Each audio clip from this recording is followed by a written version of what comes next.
ऐसे लोगों को कुर्सी छोड़ देनी चाहिए।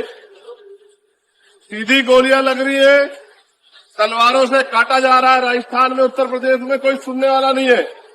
हमने स्पीकर साहब से कहा कि हमें बोलने का मौका दो, तो कोई बुलवाने को राजी नहीं है। तो हम क्या करें पार्लियामेंट में? अगर हम अपने लोगों की आवाज नहीं उठा सकते तो हम पार्लियामेंट में क्या करेंगे? सवाल ये, जिस तरह से आजादी के समृद्ध काल में जिसका प्राइम मिनिस्टर जिक्र करते हैं, फिर भी लगातार हत्याएं हो रही है। आपकी योजनाओं का लाभ तो तब लेंगे ना जब जिंदा रहेंगे। जब जिंदा ही रहेंगे तो क्या करेंगे? शंकर लाल मेघवाल को काट के मार दिया तलवार से, पुलिस एफआईआर नहीं निकली, गिरफ्तारी नहीं कर रही है। राजकुमार जाटव को यहां मार दिया गोली से गाजियाबाद में। समझौते का दबाव बना रहे हो, गुंडागर्दी कर रहे हो।